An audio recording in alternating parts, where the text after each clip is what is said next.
தமிழ்நாடு பிராமணர் சங்கத்தின் 2025-2030 ஆண்டிற்கான மாநில செயற்குழு கூட்டமும் மாநில தலைவர் பிராமண சேவா ரத்னா ஸ்ரீ என் நாராயணன் அவர்களின் பதவியேற்பு விழாவும் திண்டிவனம் ஸ்ரீ சுலோசன் பங்காரு கல்யாண மண்டபத்தில் சிறப்பாக நடைபெற்றது.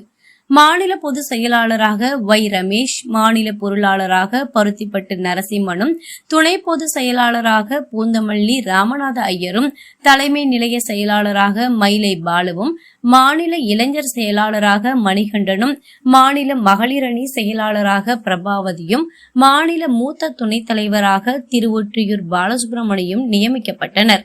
மேலும் மாநில துணைத் தலைவராக பெரம்பூர் சுந்தரி ரெங்கநாதனும் மற்றும் பல மாநில ஆலோசகர்களும், மாநில துணைத் தலைவர்களும், மாநில செயலாளர்களும், மாநில இணை செயலாளர்களும் நியமிக்கப்பட்டனர். மாநில கொள்கை பரப்பு செயலாளர்களும் நியமிக்கப்பட்டனர். மாநில தலைவர் தன்னுடைய சிறப்புரையில் தன்னை மீண்டும் மாநில தலைவராக மீண்டும் தேர்ந்தெடுக்கப்பட்டதற்கும், மாநில தலைவர் தேர்தலை சிறப்பாக நடத்தி கொடுத்த தேர்தல் அதிகாரி சத்தியமூர்த்தி அவர்களுக்கும் நன்றி கூறினார். பொன் விழாவினை நோக்கி செல்லும் நம் சங்கத்திற்கு அனைவரும் ஒற்றுமையுடன் பாடுபட வேண்டும் எனவும் மாநில தலைவர் கேட்டுக்கொண்டார். அதனைத் தொடர்ந்து சங்கத்தின் தலைவர் பல்வேறு முக்கிய தீர்மானங்களை வாசித்தார்.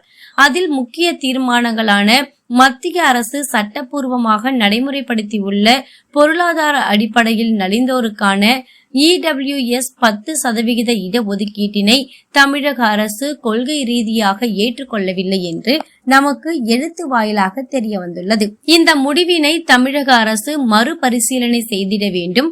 மேலும் மத்திய அரசின் முழு நிதி உதவியுடன் நடத்தப்படும் ஏழை எளிய மற்றும் கிராமப்புற மாணவ மாணவிகளுக்கு பயனளித்திடும் நவோதயா பள்ளிகளை தமிழகத்தின் அனைத்து மாவட்டங்களிலும் துவங்கிட தேவையான ஒத்துழைப்பினை மாநில அரசு செய்து தர வேண்டும். கேரள அரசு நியமித்திருக்கின்ற அடிப்படையில் தமிழகத்திலும் முற்பட்ட சமூகங்களை சார்ந்த நலிந்தோருக்கு உதவிடும் வகையில் ஒரு தனிநல வாரியம் அமைத்திட தமிழக அரசுக்கு இந்த செயற்குழு மூலம் வேண்டுகோள் வைக்கப்பட்டது.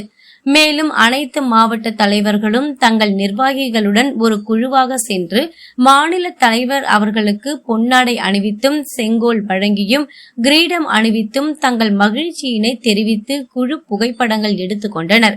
மேலும் இந்த நிகழ்ச்சிக்கான அனைத்து ஏற்பாடுகளையும் சிறப்பாக செய்த விழுப்புரம் மாவட்ட தலைவர் ஆர் குமார் அவர்களையும் மாநில அமைப்பு செயலாளர் எல் குமார் அவர்களையும் பாராட்டி வாழ்த்தி பேசி பொன்னாடை அணிவித்து கௌரவித்தார். இந்த நிகழ்ச்சியில் மாநில பொதுச் செயலாளர் ஒய் ரமேஷ் வரவேற்புரை நல்க, துணை பொதுச் செயலாளர் ராமநாத ஐயர் நிகழ்ச்சியினை தொகுத்து வழங்கினார். நிகழ்ச்சியின் நிறைவுரையாக சவஸ்தி வாசகம் தேசிய கீதத்துடன் விழா நிறைவுற்றது.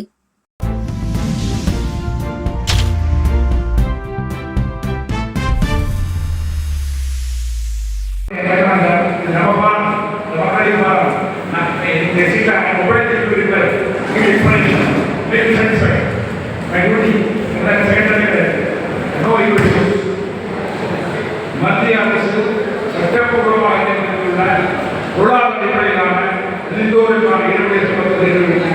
தமிழக அரசு கொள்கை ரீதியாக ஏற்றுக்கொள்ளவில்லை என்று நமக்கு எழுத்து வழியாக தெரிவித்துள்ளது.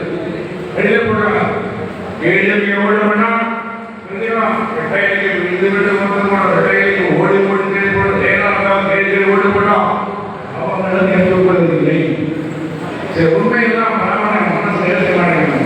தேர்தல் கட்சியாக அதிமுக நமக்கே கூட 10% ஒத்துக்கொள்ளவில்லை. இப்ப திமுக ஒத்துக்கொள்ளவில்லை.